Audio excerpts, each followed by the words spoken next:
আপনারা জানেন 2001 থেকে 6 বাংলাদেশে এমন কোনো জগৎ ছিল না যেখানে দুর্নীতি করা হয় নাই।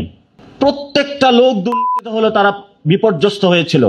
নতুনভাবে হাওয়া ভবন তৈরি করা হয়েছিল এবং এখন ওই যে লোকগুলা হাওয়া ভবনে ছিল, যে পিএস ছিল, যে টাকার বান্ডালগুলা সামাল দিয়েছিল, তারা আজকে নমিনেশন পাইতেছে। নমিনেশন পায় বলতেছে আমি জুলাই সনদ নামে কিছু বুঝি না, নতুন বাংলাদেশ বলে কিছু বুঝি না।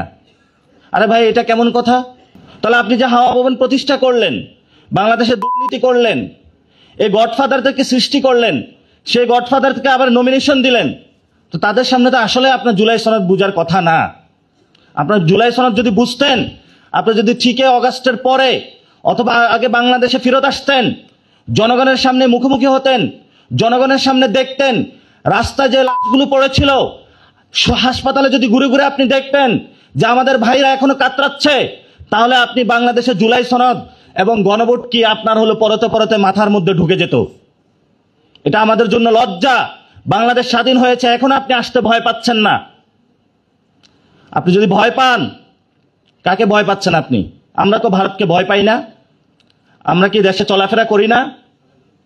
আমাদের কি স্নাইপার ওই সময় 5 তারিখের পর 8 তারিখ পর্যন্ত গুলি করার জন্য ঘুরে নাই?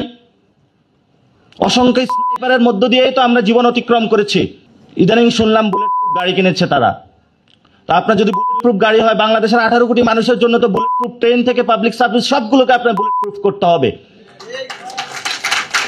আমরা এমনি একটি কাঁটাতারের বেষ্টনীর মধ্যে রয়েছি। সীমান্ত থেকে শুরু করে বাংলাদেশের সিভিল সার্ভিস থেকে শুরু করে প্রত্যেকটা জায়গায় আমাদের জীবন বিপন্ন অবস্থায়। আপনি যদি এগুলা নিশ্চয়তা বিধান না করতে পারেন, তাহলে আপনার ওই দেশের ক্ষমতা নেওয়ার চিন্তার অধিকার আপনার আসতে পারে না। এখন অনেকেই কথা বলে যে আমি নাকি বিএনপি বিরোধী বেশি কথা বলি। আরে ভাই, আপনার মধ্যে এত দুনিয়ার ময়লা আপনি লাগিয়েছেন, জনগণের সংস্কারের বিরুদ্ধে আপনি গিয়েছেন, গণভোটের বিরুদ্ধে আপনি যাচ্ছেন। আপনার সাথে তো সমঝোতা জোটের দূরের কথা, বিএনপির মৃত্যু ঘণ্টা বেজে গেছে। এটা আমরা আগে বলেছি, তাদের মৃত্যু ঘণ্টা আরো জোরে বাজতেছে ইনশাআল্লাহ। এবং আওয়ামী লীগের পরিণতি বিএনপির পরিণতি হবে। আপনারা মনে করছেন আমাদেরকে 2টা আসন দিয়ে কিনে ফেলবেন?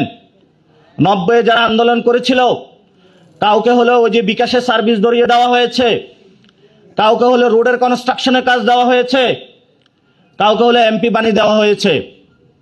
আপনি 2টা আসন দিয়ে 3টা আসন দিয়ে আমাদের কিনতে চাচ্ছেন? এই স্বপ্ন বাংলাদেশে আমরা জীবিত থাকি বাস্তবায়িত হবে না। নামেন না মাঠে। অলরেডি হলো ব্লকেট শুরু হয়ে গিয়েছে, জ্বালা পোড়া শুরু হয়ে গেছে। এবার ইলেকশনে বড় ধরনের খেলা হবে। দেখি আপনাদের এই টাকার নমিনেশন বাণিজ্যর কত জোর, আর আমাদের কত রক্তের জোর খেলা হবে ইনশাআল্লাহ এই বাংলাদেশে। আমরা রক্ত দিতে এসেছি, আমরা দুর্নীতির টাকা দিয়ে বাংলাদেশে ইলেকশন করতে আর যাব না।